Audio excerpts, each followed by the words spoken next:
from Experian. We're here today with this panel to talk about how social data becomes a source of customer data into your SEO and SEM campaigns, and what data we should be mining and how to integrate it. So I'll give you a little background. I'll start with an introduction on some of our challenges at Experian. So I sit on the acquisition team. I manage SEO, SEM, and the social advertising channels. And the social media team sits on the PR side. So I'm really pleased to be moderating this panel and use it as a discovery process for myself and some of the other advertisers that are running into similar challenges. So with that, I'll have the panel introduce themselves. Hi, everybody. My name is Mike Perlman with Compete. For those who aren't familiar with Compete, Compete is a data analytics and research consultancy panel-based company. We have a panel in the US of about 2 million people who have given us permission to essentially see what they do online, every site they go to, every search term that they use. And we then use that data asset to provide research and data and tools to both the brands directly as well as the agency community and publishers. My particular role at Compete is I manage our business on the online media side, which is focused on selling into publishers and agencies. Hi, everybody. I'm Lauren Kelly, and I work at Google, and I am up here representing Google+. So I think I'm the only one on the panel representing a social product, if you will. And I'm Justin Miracle, and I run marketing at Efficient Frontier. And I'm Jim Yu. I'm the CEO of Bright Edge. Great.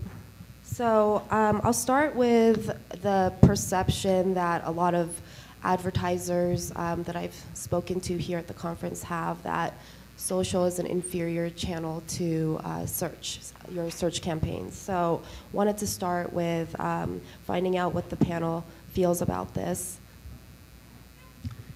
I can start. I mean, so I think for us, social has taken kind of a different role to search. I think when we first got in it, and because of our platform and the way that we bid, we figured that we could establish bids commensurate to the value that we got out the other side and drive people outside of Facebook to sites and generate sales at effectively the same CPA as search. I think that's just hasn't really panned out. I think there are some categories that do well, social gaming, endemic kind of properties to Facebook, where you can get favorable CPAs. But generally, I think search is superior at driving people to click on something and transact at a site. But where we've had a ton of success is actually kind of using social for a different reason. So if we create a significant fan or follower base, we can then leverage publishing mechanisms to actually generate revenue that at the end of the day ends up being a significant stream. So for instance, Expedia, we ran a campaign for them, got them about 1 million fans in a period of 6 weeks through a program called Friend Trips. What they do with those folks then is present offers, very targeted offers to that fan base for them, and then they track, and they actually use Omniture to track what the revenue on the back end is and associate that to the Facebook channel, and that revenue stream has been very significant. So I think what you have to do is think about it a bit differently. The other thing that really works well in Facebook is sponsored stories. So the more engagement that you get in Facebook, the more you can target those ads based on that engagement and those sponsored stories. In the case of Friend Trips, at the beginning they had very few fans, very little engagement. At the end of the program, sponsored stories ended up driving over 60% of the actual fan acquisition. So those are the ads that get response. Then you use the publishing and other mechanisms to drive that revenue stream. And that's where I think it gets interesting and comparable to search. Yeah, is social inferior to search? I mean, I think the answer is no, but I do think it's different, and I think they're used in different ways right now, and I think the future of social plus search is going to be a much more blended experience, and I think that's what we've talked about, a lot today. What is the SERP going to look like a year from now when we have more social signals and it can be a bit more personalized. But I think like what Justin said, obviously search right now is better at, driving people to, a transactional experience. But, just like Marty was saying, there's a lot of benefit to social and learning about your customers and using that information to target them, whether it's through an interest-based search campaign or, out there in a contextual campaign on a display network. Just to add to that too, I'd say that the difference is at what stage the consumer is in the consideration funnel, right? So search obviously is a fantastic channel in terms of driving that direct conversion, but social perhaps might be something where it's really best suited earlier on to create that interest and capture someone much earlier in the consideration funnel. Then ultimately, they might go to search downstream to drive the conversion. Yeah, I think the other thing around sort of the integrated experience is that I think there's more and more convergence, not just of search and social, but also how we as marketers integrate it directly into our site, right? So you see companies like Yelp kind of blending in the ability to log in directly with your Facebook Connect and so forth. So it brings the entire social graph wherever you go so that it's got a much more integrated experience across all the sites that you go to as well as the channels that you go to. So I think that's a trend that we're seeing sort of happen at the macro level. And I think that's important too. We, through our context optional platform, we work with Levi's. And if you look at their site, they've got a like button on every individual product. So literally, if you like, if you like a certain pair of jeans, men's jeans, what they can do is, for those people that have become fans of that particular page, they can then go out and publish specific offers to only that group. And it makes your publishing much more relevant, your response rates much more relevant when you go to that level of detail and that level of integration. I think also to have that on every single product page helps as the SERP itself has more and more social signals within it. It's going to help, help your particular ranking and the content driving on that SERP, because at Compete, we've done some initial research around the impact of SERPs when there is a social signal on there versus when there isn't, and we're seeing significant lift in terms of CTR. We've done a couple different tests, both around iPhone-related terms and also around Amazon, and in both cases, we saw a 2 times lift, or greater than a 2 times lift, in click-through rate when there's a social signal on the SERP and when there is not. Okay, great. So I think another question in relation to that would be social ROI. For companies that haven't developed an attribution model, how do you recommend, what are some of the next steps in quantifying the success of your social campaigns? Well, I'll just jump in with a little plug, I guess, right there. Earlier this week at Le Web in Paris, we actually announced our social analytics product, so the first step into that. So the first step is actually inviting social networks and platforms to integrate their data, like their activity stream data, into Google Analytics so that advertisers and marketers and even publishers can kind of view what's happening out there on the social, not just in like social networks, but also the content they're providing in a social network.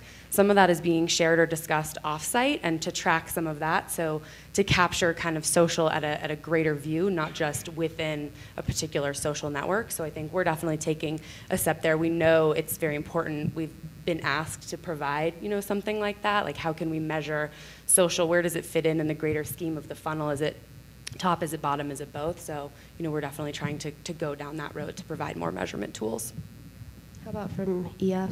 Yeah, I think, one of the things we've been doing, and so we bought Context Optional, which is a social marketing platform, and they build a lot of applications, and one of the things we've done recently is tie the tags between EF and Context Optional so that there's kind of seamless data sources between how people are engaging with applications or engaging with publishing, and then how that relates to ads, and then ultimately how that relates to revenue on the back end. And when you do that, you create a pretty rich data source, and that one of the things we found is that data source is very leverageable to create more successful ads. So that interest data that you garner off the application is a rich, robust data source, and when we leverage that to go out and find new interest, likes, demographic profiles to go out and target with advertising. That's actually been a huge lift into the success of our Facebook campaigns. Then you tie that back into the site data where we typically have some of the pages tagged on our clients' websites, and we can start to pull back revenue. But I also think, and the plug on the Adobe acquisition of Efficient Frontier is, well, if we can take that application data, the ads data, tie that back to all of the rich Omniture data, I think you're going to start to see companies like ours, like Google, like others, really start to knit that together. Because to date, we just haven't. We've had a lot of, I think, reference points, and I mentioned Expedia, and there isn't direct between certain published posts or certain ads and revenue, so you have to kind of make that reference point to see it. And there is some tracking, but it's not yet one-to-one. So. Yeah, we're experiencing something similar where we don't have our site catalyst data integrated into our bid management tool, so ROI-based bidding is not possible for us. We're bidding at a CPA level, so I think that type of integration would be really helpful. So Mike, you at Compete have access to a ton of data. What kind of trends are you seeing in social and search? Sure. Well, as I mentioned earlier, I mean, one of the biggest things we're seeing, obviously, is more and more SERPs being infused with social signals within them. And we're seeing, although it's early as far as the amount of data we're able to see, we're seeing that is leading to significant CTR lifts, as well as downstream people who are exposed to that SERP that has a social signal on a conversion level, not necessarily clicking through directly in that session to converting, but within a period of time, we've seen that, okay, anybody that's exposed to that SERP within, say, a 3-week window, do they then come back to that branded site and convert? And we're seeing that there's a significant lift there compared to when that SERP does not have a social signal. And what that is really starting to tell us is that, with social signals infused into the SERP itself, you're starting to get much more of a branding lift from search. The value of that impression really is starting to lift, almost to a display type of level as far as the type of branding impact that can be there. So regarding some of the social signals and how it affects your SEO, Jim, I thought maybe you could talk a little bit about that. Big brands inevitably have some negative conversations happening about them. So in social media. So what are some ways to combat some of these negative conversations showing up in your SEO results? Yes, I think there's a couple different components, right? I think the first one is really around sort of the intersection between, from a reputation management perspective, you have all these social media properties that you can sort of really drive their performance on your branded search, right? So from a reputation management perspective, you think about people searching for your brand, not only should your main site show up, you should drive your social media properties to show up, whether it's your Google Plus page or Facebook profile or your Twitter profile or Twitter page or YouTube page or what have you. You can really influence those branded searches, right? Sort of how you're showing up there. And there's a couple really easy things that you can do there. You can add a link from your home page to each of your social media properties and make sure that the anchor text is optimized correctly. And so so from a reputation management perspective, those are some of the basic things that you can do. We actually went and looked at, on a regular basis, we look at sort of the top 1,000 brands or 500 brands and look at sort of how they're adopting this. And the interesting thing is only 50% actually have links to their social media properties. So that's a really simple thing that you can do to drive that performance, right? So that's kind of that first piece around basic sort of reputation management for your brand terms. The second thing is around sort of how social signals are impacting search rankings, right? And we've done a lot of studies on that. It's across multiple verticals. We did this study where we looked at 10,000 keywords across, e-com, financial services, B2B, and so forth, and saw that, the pages they're ranking in the top 10 positions, roughly 80% of them have, Facebook likes and shares, tweets, and so forth, and so they're getting sort of social engagement, and that's highly correlated with the search rankings. Now, whether that is a direct data element that Google looks at, or if it's something that drives more links or what have you as a secondary signal. Certainly having an engaged audience where you're driving more social engagement to your deep pages is really important. And the key thing there that I think is a huge opportunity that we've seen across all of our brand customers is driving performance to the deep pages, right? Many people have that. Many of our of the big brands have that link from their homepage to the social properties, but what they haven't done yet is sort of made it really easy for customers to like deep product pages or sort of sort of category pages and so forth. And so you've got all these deep pages on your site that you can drive social engagement to that ultimately will help not just social engagement, but also your site rankings, search rankings. The other thing I add there as well is, we work closely with Facebook to build this social site audit capability to look at sort of when you, just like in SEO where you optimize title tags and so forth, on the social side you have the same thing, right? So when with the open graph you've got all these tags that you can add to really optimize how things show up in the feed when people like your deep pages, and most brands are still not taking advantage of that yet, right? So you can control sort of the title that shows up, the description that shows up, the images that show up, and that makes a huge difference in the engagement that you'll get from those deep pages. And so that's another key thing to do as well. So are you seeing a difference between likes and plus ones? Just So- in terms of Google rankings? In terms of ranking, so we I think Lauren can talk more to that. What we've seen so far is that certainly the correlation data seems to show that likes are highly correlated. Tweets are also correlated. Plus one and LinkedIn, both of which we've looked at, are not as correlated in the rankings yet, but that's what we've seen. Lauren, is there Are you looking how for is confirmation Google from me? using plus ones? Well, this is where the Google gag comes in and what I'm not allowed to say. But truthfully, I mean, plus ones, they are a signal that has been built into the algorithm. How much weight it has right now, I actually don't know, but my assumption is that it will be more heavily weighted in the future as, there's more plus one equity built and it's a stronger signal for us to look at. Great. So changing gears a little bit to the SCM side, Justin, question for you, what are some specific ways to extract info from your social media campaigns and use them in your SCM campaigns? And are there any tools that could help with this? Well, I think the biggest thing is to take a look at that application data. So when you get somebody to become a fan, they give you, well, depending on what permission you ask for, they give you a really robust set of data. And one of the things we've been looking at is how do you take that data source and use it not just to refine your Facebook campaigns, but also to start to build out additional terms to target in SEM.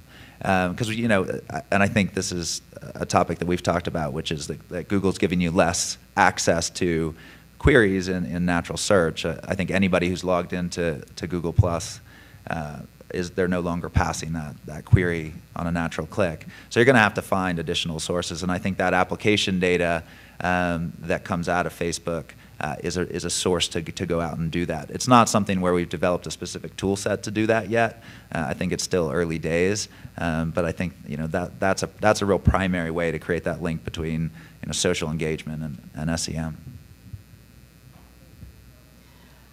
Want to talk a little bit about the conversations that are happening in social. So as far as the negative and positive conversations go, if your brand has only negative conversations happening, what are some ways to stimulate positive conversations? And we've considered, our fan page has become kind of a complaint board for us. So we wanted to look into possibly not making that the homepage. Any recommendations there?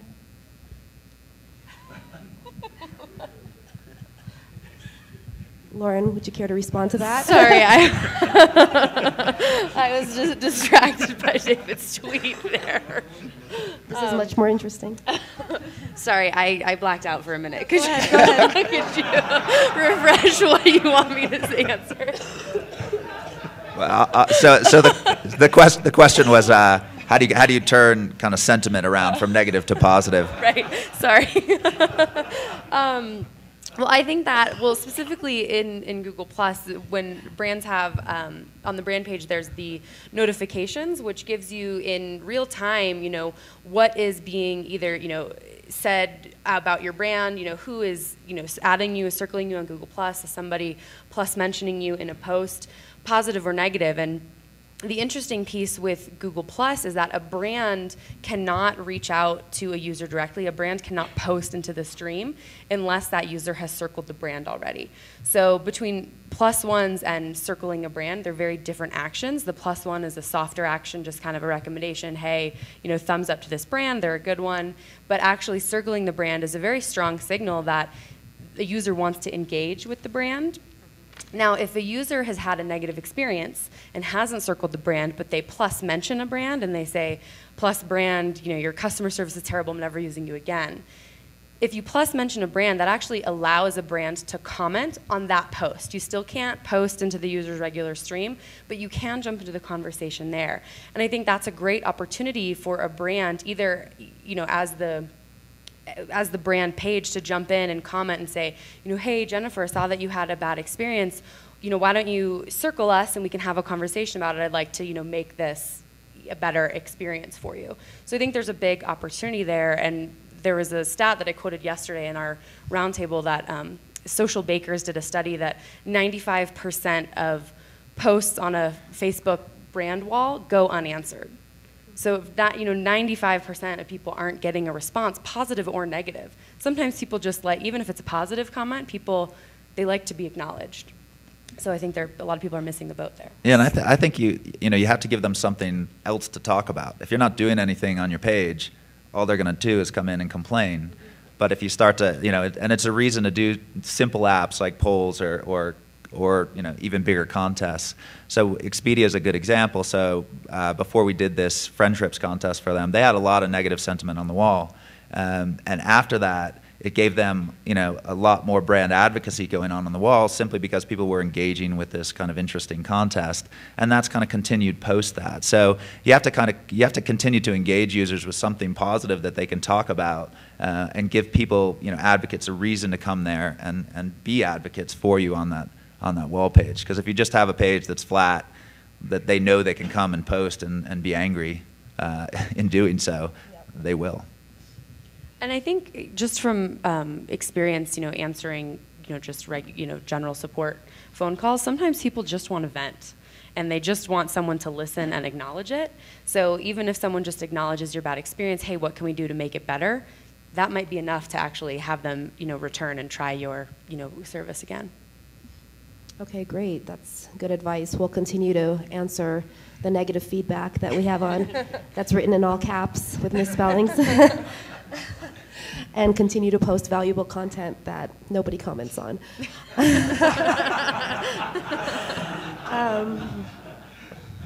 But I'm hoping, to your point, Justin, that maybe we can turn things around by continuing to do that. So we do have 155 fans, and then I recently launched the Facebook ads campaign, and we've had about 5 conversions. So there's definitely a disconnect, and I'm hoping that I can integrate some of the social media learnings. How many fans do you have? 155,000. 155,000? Yeah.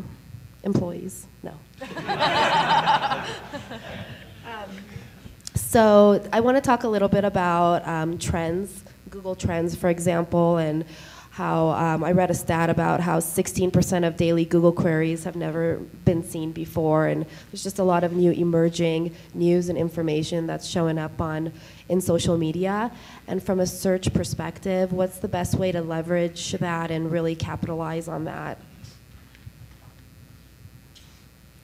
Well, I think that from an SEM perspective, obviously, Google offers broad match to capture some of those queries, and we also have a newer ad format that is now called dynamic search ads. Sorry, I can only remember the old name, which actually allows you to just provide essentially your website and a template ad, and Google will kind of mine your site to match it with some of these newer queries that are coming in. But I think one of the things you can do to kind of get ahead of that, these newer queries, if you don't have the exact keyword to match it so it's not coming up in bold in the ad text, is trying to build up that +1 equity. As Mike was saying, we're seeing CTR lift when you have a social annotation, not only on organic results but also on paid. And so with the social extensions in AdWords, if you essentially connect your +1 so that equity goes across all of your campaigns, if you have a newer keyword show up where it's not a brand keyword and your ad is triggered, that +1 equity kind of gives you that brand lift essentially, because there's a personal annotation and people are more likely to click. Anybody else? Well, that's tried and true ways, right? Which is to mine your broad match and look at take anything that's driving significant traffic or lift and make it exact, right? I mean, things like that always work as ways that you should constantly build out your term set. I'd also say a good thing to do is to look at the competitive set. Look to see if there's particular non-branded terms within the space that starting to drive more and more traffic to your competitor set, both in terms of direct click-through or also, like I was saying earlier, looking at the data as far as people exposed to particular SERPs and whether or not they're going downstream to the site. This is so distracting. There's a reason I didn't go out after dinner.